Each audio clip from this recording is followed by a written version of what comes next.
Similar to the last few months, today here we are once again talking to some of the brightest and some of the sharpest minds when it comes to entrepreneurship and business acumen in our country. Well, the economy has slowly started to pick up the pieces and get back to some level or some semblance of normalcy. Some businesses have done well, where others have crumpled under the stress of COVID-19. We are here to talk about ideas. We are here to talk about some of the innovations. We are here to talk about success stories. We are also here to talk about some of the failures that perhaps might inspire you to start afresh. And every time we are on this platform, there's something new that comes our way, which in fact brightens the prospect that our country needs at this point in time. It's not only about new beginnings here.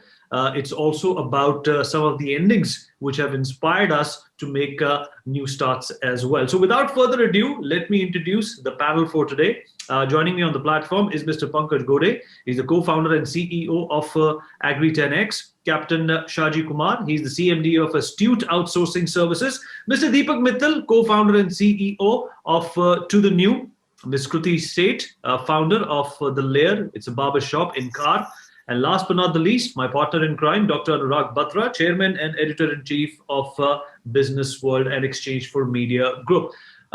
In fact, Deepak, let me start by asking you this pertinent question. In fact, it's pertinent because of the fact that you have prospered during the lockdown. Yours is one of the businesses which has done well. And it was, so to speak, just like the Hollywood movie, a serendipity. You were not expecting it to happen. It is something that fell in your lap. There are a lot of people like you, who have in fact leveraged the opportunity of the lockdown. But unfortunately, there are a lot of other people who have in fact been completely ravaged by the lockdown. Obviously, I want to start with you because yours is a success story, which is not only inspirational, but it also brings about the perspective that adversity can be converted into prosperity. Yep. All right. Thank you, Vineet. So, of course, we have been one of the businesses. We are a digital transformation services company, and we work for ISVs, consumer internet, and enterprises across the world. We have customers in 30 countries, and we work on cutting edge technologies to basically digitally transform the businesses. Because of the nature of the work that we were doing, and it was primarily being delivered offshore already, and we were working on some of the trends and in some of the industries which have actually benefited from this whole COVID situation, such as online education, online entertainment, patient-doctor engagement platforms, customer engagement platforms. Now, these are some of the things that we were already working for many years, and we were in cloud space, cybersecurity space, and we were just, as you said, it was just serendipitous that we ended up benefiting from the whole situation. Obviously, we didn't realize when the COVID situation arrived, everybody was overreacting and nobody knew how it is going to pan out. So we saw our customers overreacting, cutting down budgets, asking for longer payment terms, or reduction in the team size and this and that. But once people realized that, okay, it's here to stay, and they saw an opportunity. Some of the businesses actually saw an opportunity in this particular pandemic, and they started increasing their spend. They realized that going cloud is very much important. Cybersecurity became more important than ever. So some of the things that we were already doing became more important, more relevant in the new world, and that ended up helping us because we're a services company. We help customers adapt digitally or make themselves more digitally, benefit from the digital opportunity. So yes, you're right that we ended up benefiting from this situation. But one thing that I would like to add here is that, these were all the trends which were already happening, and they just got accelerated because of this. So I personally didn't find any new things that started. They were all the things that we were already doing and the businesses already had on their mind. Deepak, I just want to ask that if a mid-sized company, let's say $5 to $10 million of turnover, spending between 3 to 8% on technology, has that spend gone up? Give us a sense of how the spends on technology and digital transformation have grown. Sure. That's an excellent question, Anurag. So for a small size companies, let's say you said $5 to $10 million of revenue, for them it's a little bit challenging, to be honest, generally speaking, because they want to make sure that they're saving for the rainy day and they don't know until when it is going to last. But some of the larger companies have actually seen the opportunity and they have increased their spend in technology. That's a very general statement, but it varies across industry to industry. Now, we have some customers who are smaller in size, but they are in online education space. They have actually increased their spending. They have raised funds and have increased their spending. But let's say not so in other industries. Okay, now let me go to Kruti. Kruti, the lockdown economy has also become a do-it-yourself economy. We all have, for sometimes the right reasons, not visited a saloon or a barber shop, and we've used, tools in our home to be able to groom ourselves. Tell us, how's been the business in your store, and have you started to see volumes come back like they were pre-COVID? Okay, to start with, because we just started in March and we were open for basically like 2.5 weeks before the lockdown was in full effect and everything just completely shut down. So I don't necessarily have, a baseline that I can compare the Lair's clientele to and, numbers to. But, from friends that I have in the industry who have been operating salons for 20 plus years in Bombay, at least in like July and August, their numbers were 10 what they were last year. So right, while a lot of people, they just figured that this is not an essential activity and they can deal with like overgrown hair and overgrown beards and stuff for a while and just do it themselves. What I'm seeing now, especially like last year, last month, because of Diwali and the wedding season. The wedding season. Yes, the wedding season. And also, I think the fact that restaurants opened up, that kind of like jump-started people's social lives a little bit. For now, I think most companies have already mandated work from home for at least mid next year. That means that, what used to be where people used to, even ones who are not, as freaked out and as scared by COVID, where they would go out for their grooming services in like hard 4 weeks. Now it's gone up to like 6 or 7 weeks or even longer in some cases. So especially maybe like, November was comparatively better. If we could, December might still continue with that trend. But like as soon as 2021 hits, we're expecting us to snap. And Kruti, why another saloon and a barber shop? What is your story? What made you start this? Okay, so I'm just gonna talk about what we're trying to do with the Lair. One is we're trying to bring back what barbershops used to stand for when they were first introduced. From what I hear and from what I've read, like when barbershops, when people started going to barbershops, it was as much about the fraternity gathering as it was about the services. It was a safe space where men come together and like they talk or debate or gossip about businesses and sports and politics, and they can let down their guard. And maybe once in a while, if you're open for it and, if you're lucky, like you'll end up, making a friend or a business connection or something like that. So with the Lair, we don't just have services. It's not, it's not an errand that you're going to run. Like the minute you enter, there's, like a social table we have like where and there's free coffee and a bunch of different things. So especially in March now, not so much, like people still come in with their friends, but more often than not I get calls that they want to be the only person in the space, and like we can do it because we're anyway like kind of tiny. But so it's like this communal space where like there have been instances where people end up exchanging. You mean community space? Okay. Community space, yes. So they end up just so like making connections. Going to a barber shop must be an experience and not an errand, and that's what you're trying to do with the Lair. Let me get to Pankajj. Pankajj, the last 4 weeks have been about the agriculture economy. They've been about the farmers. They've been about the Prime Minister's dream to build a fork to farm to fork economy. And the 3 bills that came in Parliament have come under criticism from farmers. First of all, do you see some merit in what the farmers are saying, or you feel that they are just being threatened by change? Give us a sense of what you feel, because you know this domain really well. Well, so my personal observation and probably input would be that the farmer should be happy with the bills. One, I think it's important that we change the route and we also allow that route to transform to a next digital wave. A lot of people are saying the bill has a wrong impact or a right impact, but personally, I would say from an organization perspective also, for our farmers, this particular three bills that have been come in, I think it's excellent and will change a lot of dimension in the agriculture as a sector. Right, and Pankaj, the fact is that the MSP and the APMC account for only a certain percentage of the farmers using this facility. If it's a 30 lakh crore industry, only 6 lakh crores is routed through the APMC and the MSP. Do you think that this is something which is going to benefit the farmers in terms of the corporatization, which is being said, will have a negative impact on the farmers, or is it something which is in fact going to benefit the farmers? Keeping out the Adanis and the Ambanis out of the equation. But, I think corporates will play a large role in facilitating the right infrastructure at a farm gate to these farmers. Today, I would like to just give you one small example or a use case.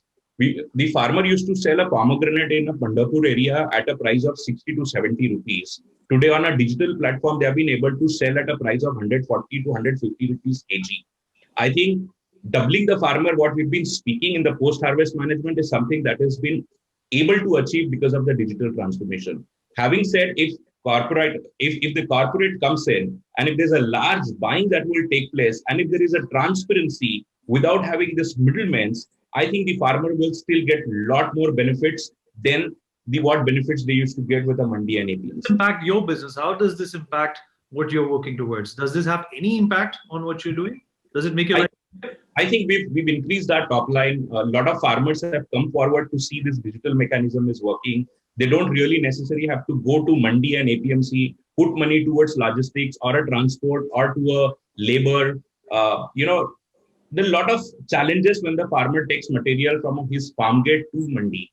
However, in our case, we directly go to mandi, we directly go to farm gate and pick up the material, so that the farmer also gets a 1 rupee extra or a 2 rupee extra compared to mandi, and he also gets an instant payment. Whereas in mandi, he gets a payment only after 30 days or a 45 days time. So that's the change what we are bringing into farmers' life. And Pankaj, if you had to look ahead, building on Vineet's question on how it has impacted your business, if you had to look at 2021, what would be your top 3 predictions from the farm sector? I would say more and more farmers will come forward to use the digital platform. One. Second, they will look at more of a farm gate infrastructure where they will have a dependency on government. Third, definitely there will be a demand and supply kind of a growth or demand and supply kind of a ratio, which will have a prediction in the industry. And with that prediction, the farming sector will have a penetration more. I think these 3 things will drive the sector well.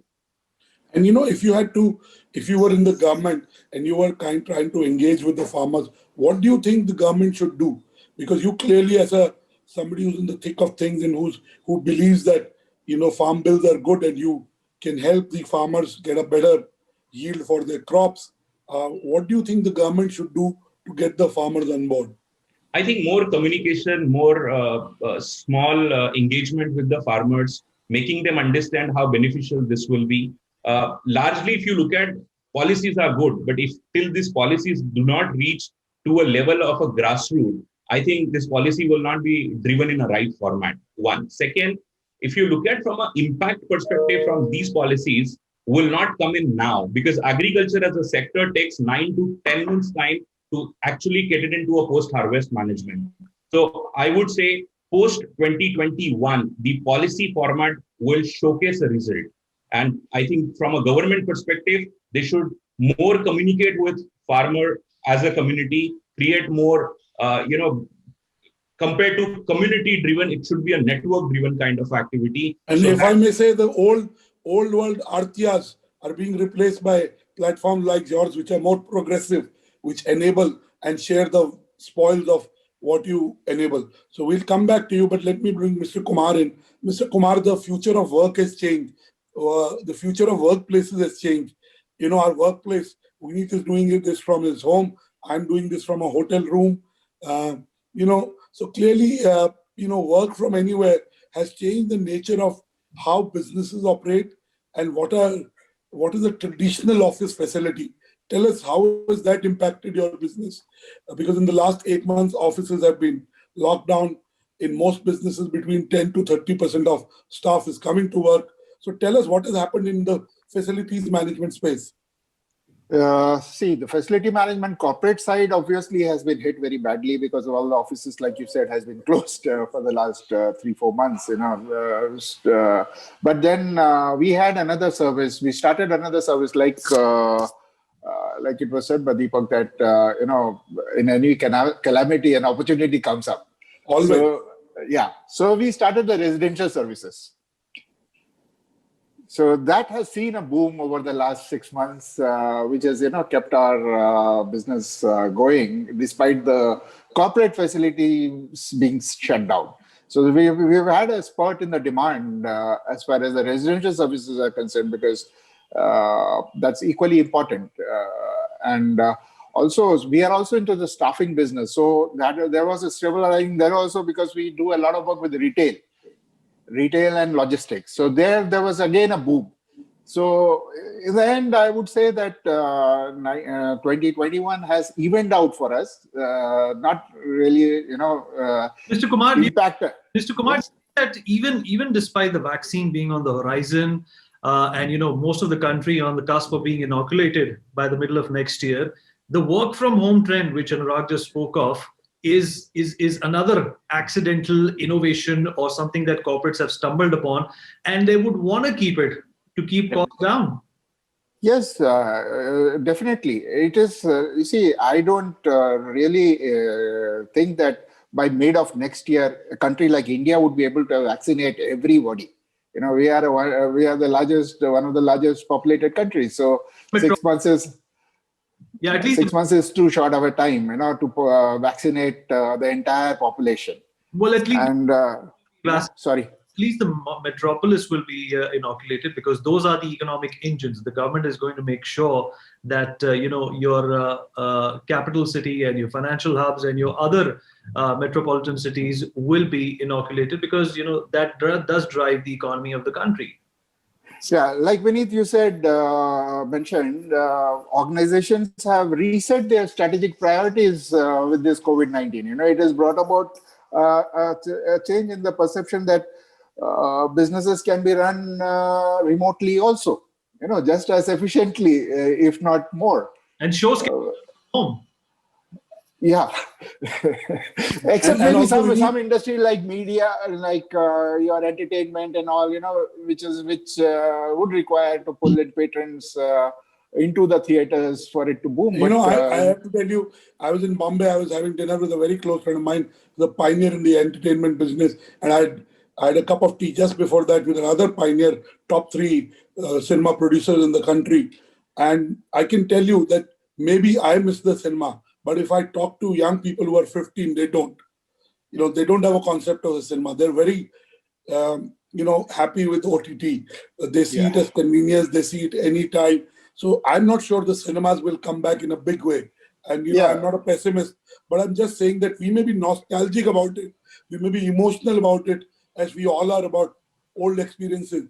But I think there are lots of habits that we built during lockdown, which will become permanent. There are some we are doing because of compulsion, but a lot of them will have a choice and they may stay. And I also want the business of facilities management has grown and will grow, in my view, because safety, sanitization will become a very important driver of facilities management. Second, retail, and the e-commerce is growing. I can give you numbers, but the beauty is that overall retail is growing. If you looked at October, November sales, the walk-ins into retail centers were unprecedented, and a lot of people bought online and they collected offline. So the retail experience is not going away, because again, in certain product categories, in spite of AR, VR, you still have a need to touch, feel the product. So clearly, I have this theory, and I have articulated this, that the more digital grows, the value of physical touch grows. So Kruti, your saloon, the Lair will do well, because while there will be a lot of people who may use the do-it-yourself economy, a lot of people are craving more than ever to go out and have social connections and interactions. That's my hypothesis. But I'm not a futurist, I'm not an astrologer, and you know that no one can predict the future. Yeah. Right.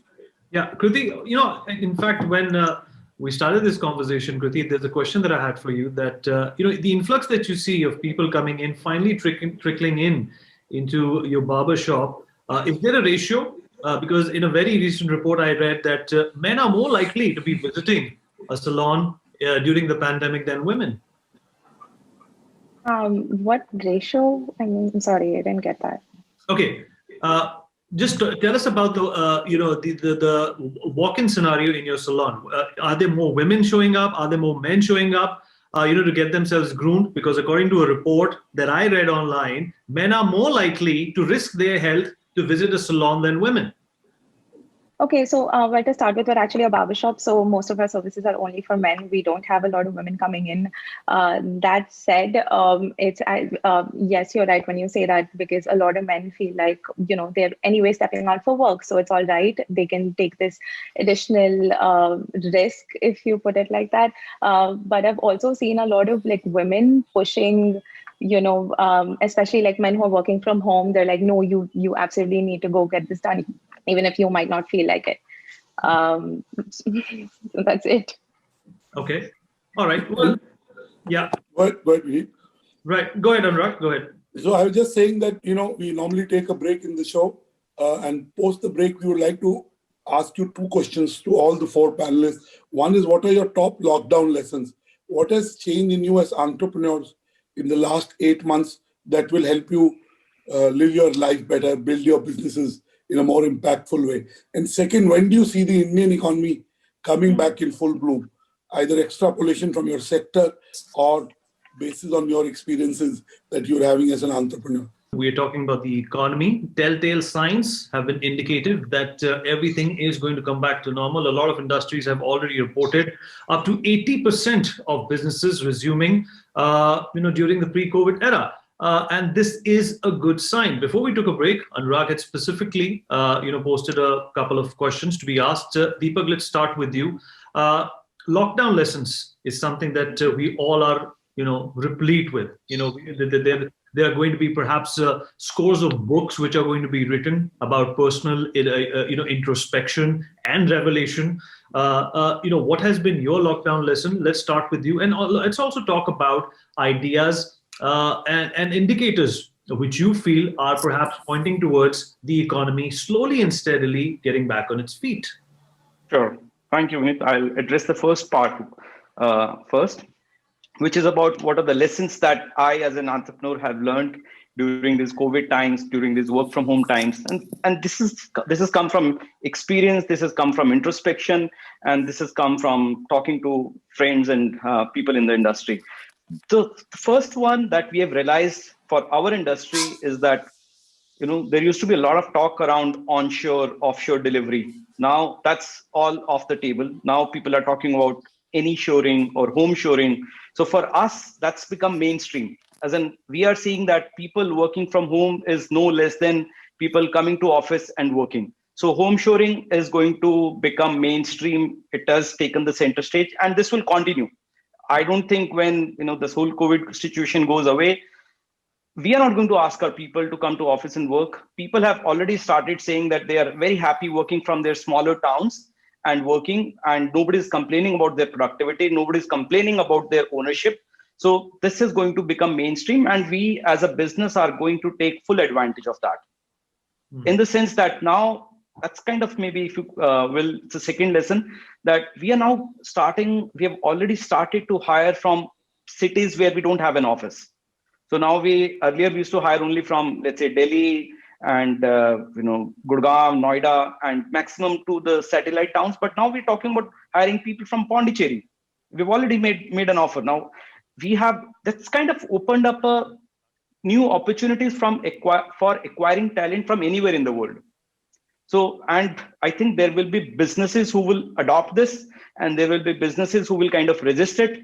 But I'm at least in the first camp that we want to embrace it and we want to take full advantage of it. So Deepak, while there are lots of silver linings, lots of positives, tell us some of the things that are very disturbing to you as an entrepreneur. Okay, Anurag. So to be very luckily as an entrepreneur, you said not as a human being, not as a father, not as a person living in a joint family. As an entrepreneur in the IT services industry, I'm only seeing opportunities, Anurag. Honestly, I'm super excited about things that have now started becoming possible. We used to earlier talk about having to travel to client locations to close a sale. Now that's no longer required. Everything has become more productive, and everything has become more concise and to the point. So all the sales meetings are more productive now, and the clients are not asking to come to travel to them for closing a sale. So to be honest, I mean, that's maybe I'm a little bit more optimistically biased, but I'm not worried about many things. Obviously, I'm worried about when people start coming to office, then will it be safe and things like that. But we are looking at addressing that in a very gradual manner. And we have already made the announcement that people who want to continue to work from home forever, they can plan around that. But Deepak, has this happened because of the pandemic? Is that what you're saying? Is this because of the pandemic? Absolutely. I mean, these were mind blocks. So basically, sorry. You need a nuclear weapon to avoid a nuclear war. Yeah, I mean, that's a good analogy. We were never aware of the possibilities that we could, 100% work from home massively. So we are around 1,500 people. We never imagined that, this kind of massive 100% work from home situation, and there will be no disruptions, no client escalations. In fact, the clients are very appreciative of the productivity and the availability of the people. What has done to the salaries? Have the salaries gone up? They stay static, or do you see that the pressure on salaries is eased? Give us a sense of how has it impacted hiring. Sure. So again, Anurag, very related to the industry that we're in, we were expecting that the availability of the skills of cloud skills, the digital transformation skills, data science will become easier. As in, there will be more people who will be available in the market at let's say, a relatively lesser cost. But that hasn't happened. It's still, there is still a shortage of people. Yeah, because the demand has gone up by a level where even if more people have got added with the need for people who understand new technologies and understand the business trends that power those technologies, or technologies that power business trends are in demand. Let me go to Pankajj. Pankajj, what are your top lockdown lessons? Well, I think the best lesson that we've had is, the wastage at a farm gate. When we looked at in a pandemic, the amount of wastage the farmer is going through, and that's where the realization have come, the digital transformation to this grassroots level farmer who will drive their business to the next level. And I think that has started creating an impact to the sector.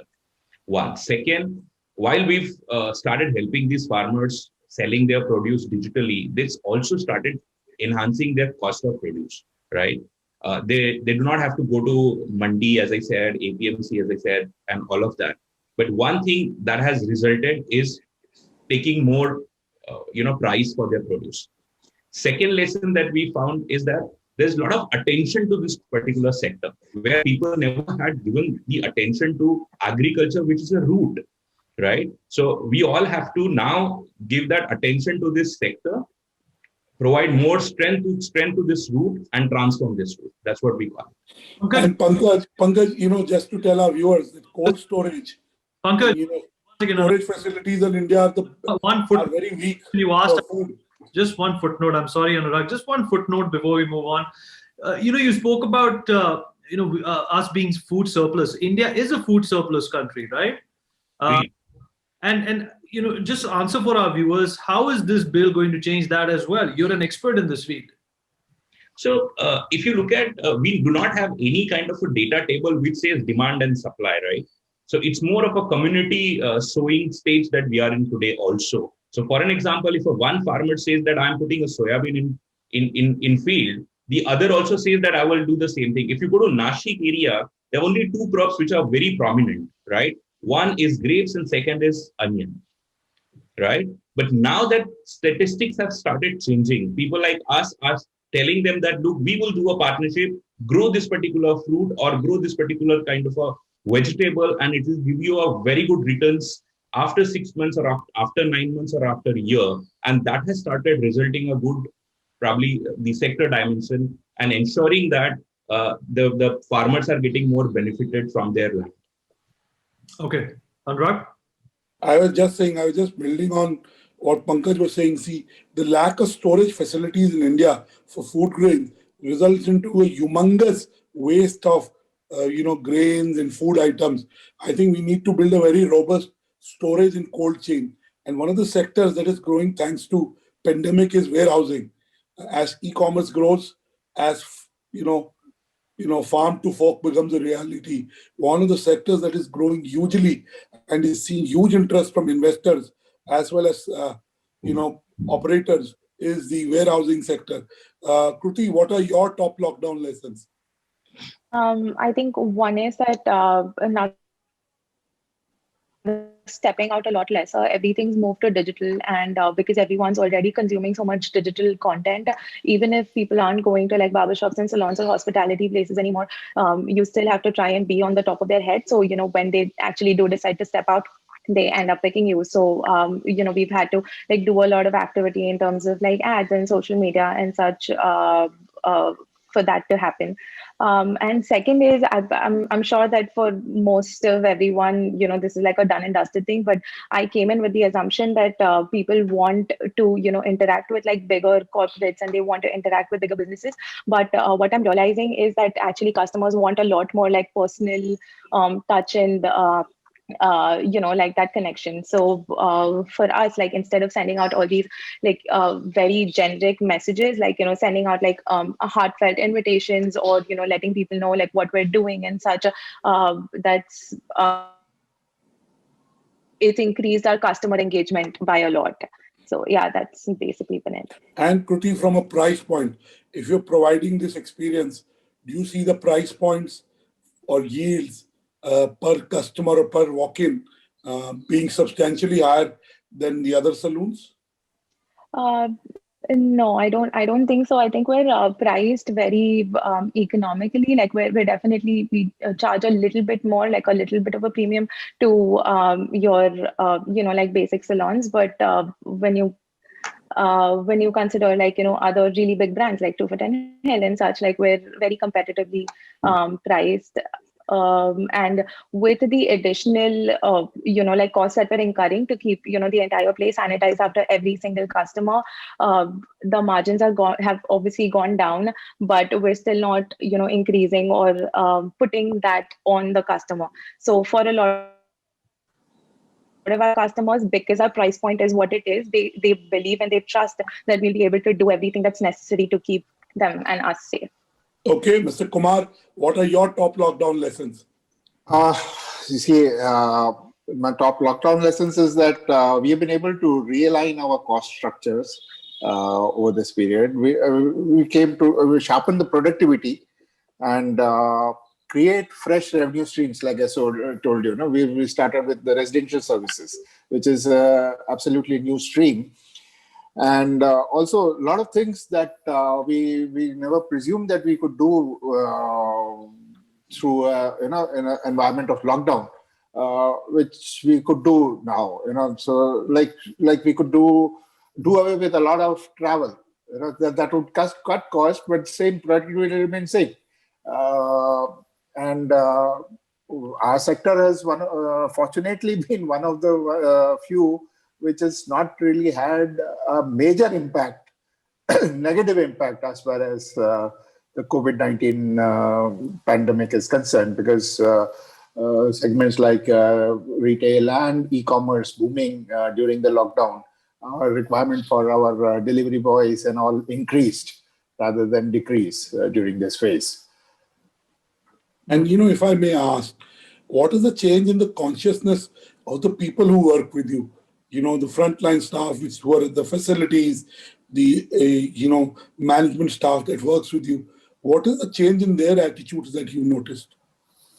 See, there has been no change per se in their attitude. We've been very rigorous on our training aspect. Training because most of my staff are coming from a very lower strata of the society. Personal hygiene is a very, it's a subject which is least on their mind. But we have, because those are the people we are sending into other people's homes. So we take we have a very, very rigorous training process, and which we ensure that they adhere to it. And in fact, the perception about hygiene and safety has in fact undergone a sea change over this last 6 months, 7 months. Okay. Let me bring in Pankajj again. Pankajj, with the numbers you see on your platform, numbers you see for the agriculture sector, I know over the last 20 years, the contribution of the agriculture sector to the GDP went down. But we are hoping if we have to get down to 8-10% growth, hopefully agriculture has to play a bigger role, both in terms of branding of our products as well as the quality of our products. So give us a sense of when do you see the economy coming back in full bloom? 6 months, 12 months, or 18 months? What's your sense basis your experiences? I think it will take minimum to 12 months to it will go up to a 24 months. As I said, Anurag, from a sowing to harvest, it's a pattern of 9 months, right? And we can't expect all the necessary actions to be done in let's say 6 months or a 7 months time. One. Second, the farm bill which has been passed by the government, which is to go to root, will take another year's time because people have yet not realized the benefits of it. So from my perspective, I think it will take 12 months to 24 months time. Okay. Kruti said, what is your sense talking to other entrepreneurs, your own sense when you plan your business? Do you see the next month kind of starting a revival or see a little long haul for revival of the economy? I think it's going to take a little longer than it'll at least take like 6 to 8 months before people are a little more comfortable with stepping out, and the vaccine coming in might definitely help a little, but not as much, especially not for affluent communities, because I imagine that there are people who can afford to work from home and have that extra cushion where they can possibly take a break before they absolutely have to go out and earn to be able to make their livelihood. So for those communities, especially, I think that everyone's still going to take a step back and be absolutely certain before they start stepping out. Kruti, do you think that the emphasis on hygiene and sanitization is going to be, extremely vociferous now that we have survived through a pandemic? Yes, I think it is. Although it's funny because a few of my customers who've already, had COVID and have recovered from it, now are a lot more relaxed in the sense that they'll ask, for example, some of my staff members to not wear a shield. They're like, no, it's fine. You don't have to do extra things. You can just be normal around me, that kind of stuff, which we don't do because we haven't had COVID yet, so we don't want to risk it. But they feel they have the antibodies now. They've received the first booster shot. Perhaps that gives them some sort of a confidence. Right, absolutely. Anurag? Vineet, I have full confidence in the capabilities of Indian vaccine makers, but, there are still questions about the efficacy. I think there are questions and they may get addressed as time moves. But I think, one, to be able to move fast, to be able to, vaccinate the more vulnerable sections, frontline, whether it's doctors or people who work in the front line, may take time. And there are legitimate questions about the efficacy. I think everyone wants comfort. There are questions about how many shots, the pricing, so on and so forth. And I think the government has a plan which it hasn't shared. But knowing the way this government works, I'm sure they have a very detailed plan. And, again, as I've said before, I think we have to compliment the government for making sure it has done a commendable job in making sure that food reached the homes of most Indians. There were no food riots. There is no major social unrest. So while, there are a lot of areas, especially in the economy, that the government is working to make sure that it provides an impetus at the right time, I think the government has to be complimented on what it has achieved in the last 8 months in keeping the social fabric together by looking after the bottom of the pyramid and the middle valley of India. So I think we have to recognize that, but only time will tell whether the fear factor goes away or not. And Kruti, do you see your stores being pan-India? Do you see your chain as a chain? Right now it's a standalone store. And do you see a franchising model, or would it be company-owned stores? I mean, that was the plan when we started out. This particular one is for proof of concept, and if it does well, if customers are attracted to the value proposition, to our value proposition, then we want to open more. But I think as of now, I don't think we'll be going down the franchisee route. It'll mostly be company-owned stores. Okay. Last but not the least, let's ask Deepak. Deepak, when do you see the economy coming back in full bloom? 6 months, 12 months, 18 months? I know you have been very optimistic. Your business has seen growth. IT and digital transformation are really what the CEOs, promoters are spending time. It's no longer left to a CIO, CTO, or a CDO. Tell us, what's your outlook for the economy? Sure, Anurag. I think it's a personal reality-based optimism. So I think that it could take 6 to 12 months. Again, not backed by data or hard facts, but I think it's kind of very, very dependent on how fast are we able to roll out the vaccine. And as soon as that starts, people will start raising their hopes and all the activity will come back to normal. So I think anywhere between 6 to 12 months would be my guess. Okay. Mr. Kumar, you are in a sector that is totally dependent on offices opening. I know you started residential, but the offices have a large span, large numbers, large spaces, and large people. Do you see that, offices are like Kruti has said, going to a saloon or a barbershop is not just about getting an errand done. It's an experience. Similarly, for a lot of people to go to an office is an outing. It is about social interaction with their colleagues. Office spaces will also kind of reinvent themselves. So do you see your business and facility management coming back in a big way next year, Mr. Kumar? Definitely. Because what we have now seen since the offices have restarted, people, because everything cannot be done work from home. So you have to open an office and have certain elements, and with the reduced workforce also, the impact or the requirement or the need or demand for sanitized workplace has increased. And that is where we have recently tied up with an Australian company to bring solutions which will have a long-lasting impact of the sanitization. Like, our process would, what we are now advocating and implementing it at client sites is 28 days of effective sanitized environment. That's up to 28 days of guaranteed sanitized environment. So, in fact, we see a lot of potential growth. So, as far as this business is concerned of facility management. Okay, thank you so much. I wish you luck in your endeavors, and I can only say that the future will be bright as long as we can be agile, we can be resilient, and we can be open to change, and embrace it faster than the change embraces us. So I think as long as Indian entrepreneurs have these qualities, and because of the Prime Minister's clarion call of being Atmanirbhar, it has raised the consciousness and the ambition of Indian entrepreneurs.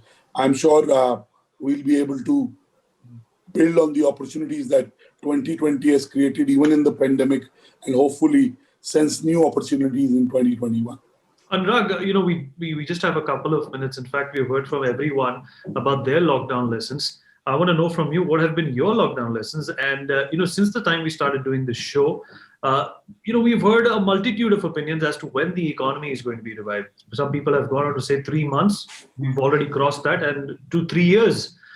What's been your favorite lockdown lesson? And has there been any skill that you have mastered in, the extra time that you've had? Okay, Vineet, I'll give you a very boring answer. I am a guy who only works. Okay, so clearly I have done more work, and I don't see my work as work. My book is finally coming out in 2021. It's called 8 Days a Week. So I actually have fun 8 days a week, so that's what I do. But I can tell you on a serious note,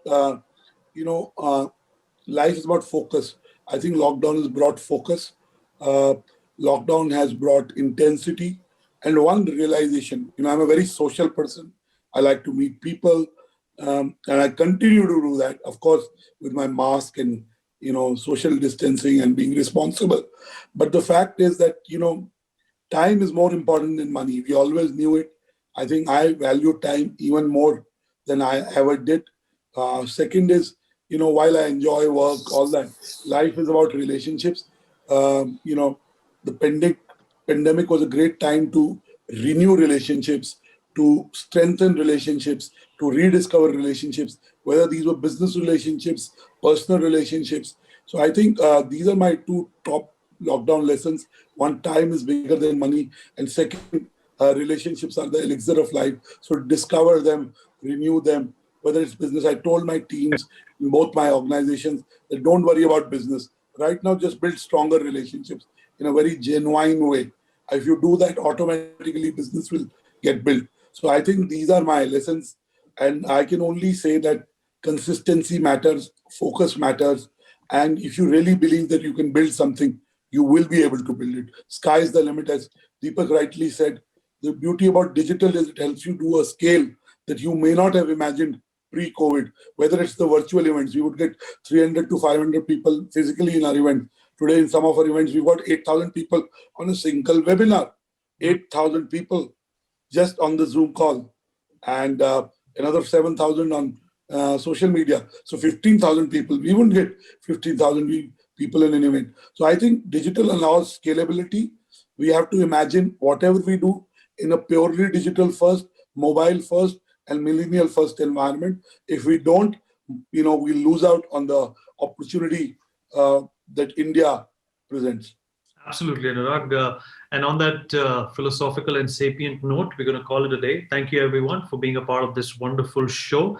And hopefully, the next time we meet, we are talking about an economy which has already recovered. Thank you so much for being Thank you. Thanks. Thank you, Vineet. Thank you. Anurag.